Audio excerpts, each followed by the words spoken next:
বাংলাদেশের মানুষ জুলাই অগাস্টে এত আত্মত্যাগ এই জন্য দেয় নাই যে আমরা ব্যাক টু প্যাভিলিয়ন ওয়ানে চলে যাব, স্কোয়ার ওয়ানে চলে গিয়েছি।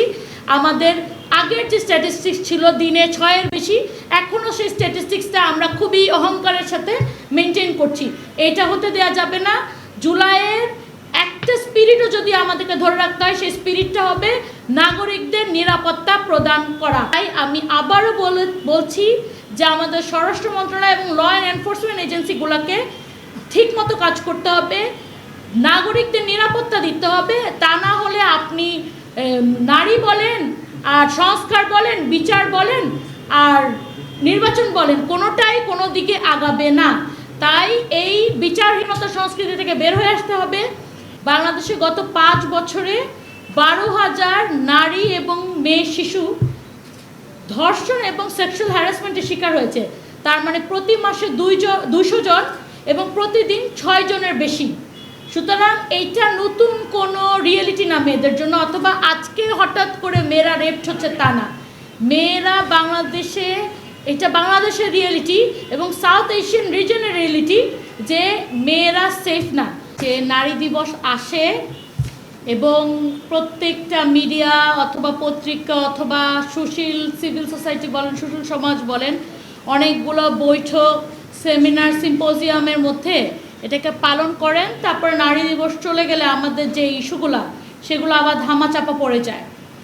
তো এই জায়গাটাতে আমি বলতে চাই যে আমাদেরকে একটা কন্টিনিউয়াস এবং সাস্টেইনেবল, যেটা টেকসই, এই টেকসই উন্নয়ন আনতে হবে, যেটা এই ডেভেলপমেন্টটা যেন সবসময় সাস্টেইন করে। আপনি আজকে নারী দিবস, তার 3 দিন আগে একটা মেয়ে রেপড হয়েছে বলে যে আমরা চিৎকার চেঁচামেচি করে অস্থির হয়ে যাচ্ছি, কিন্তু বাংলাদেশের রিয়েলিটি হলো বাংলাদেশে গত 5 বছরে 12,000 নারী এবং মেয়ে শিশু ধর্ষণ এবং সেক্সুয়াল হ্যারাসমেন্টের শিকার হয়েছে। তার মানে প্রতি মাসে 200 জন এবং প্রতিদিন 6 জনের বেশি। সুতরাং এইটা নতুন কোনো রিয়েলিটি না মেয়েদের জন্য, অথবা আজকে হঠাৎ করে মেয়েরা রেপড হচ্ছে তা না। মেয়েরা বাংলাদেশে, এটা বাংলাদেশের রিয়েলিটি এবং সাউথ এশিয়ান রিজনের রিয়েলিটি যে মেয়েরা সেফ না। তো আমরা বারবার একটা ফাঁদে পা দেই যে আমরা মেয়েদের সেফটি নিয়ে বিভিন্ন কথাবার্তা বলি, কিন্তু আসল কথাটা হতে হবে প্রত্যেকটা নাগরিকের সেফটি দরকার। যখন প্রত্যেকটা নাগরিক সেফটি পাবে তখন অটোমেটিক্যালি মেয়েরাও সেফটি পাবে। এবং এই ঘটনাগুলো আপনি যখন সুইফট জাস্টিস যেটাকে বলে, আপনি ইমিডিয়েট যদি বিচার, এইগুলো প্রত্যেকটা ঘটনার যদি বিচার, ভিজিবল জাস্টিস মানুষে দেখতে পারতো, তাহলে এই ঘটনাগুলো অনেকাংশ কমে আসতো। তাই আমি আবারও বলছি যে আমাদের স্বরাষ্ট্র মন্ত্রণালয় এবং ল অ্যান্ড এনফোর্সমেন্ট এজেন্সিগুলোকে ঠিক মতো কাজ করতে হবে, নাগরিকদের নিরাপত্তা দিতে হবে। তা না হলে আপনি নারী বলেন আর সংস্কার বলেন, বিচার বলেন আর নির্বাচন বলেন, কোনোটাই কোনো দিকে আগাবে না। তাই এই বিচারহীনতা সংস্কৃতি থেকে বের হয়ে আসতে হবে।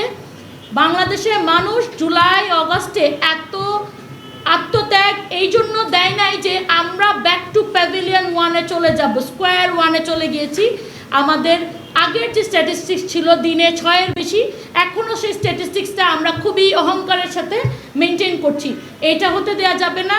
জুলাইয়ের একটা স্পিরিটও যদি আমাদেরকে ধরে রাখতে হয়, সেই স্পিরিটটা হবে নাগরিকদের নিরাপত্তা প্রদান করা। তো সেই দাবি নিয়ে আমি আজকে আমার বক্তব্য শেষ করছি। ধন্যবাদ। কারো কোনো প্রশ্ন আছে?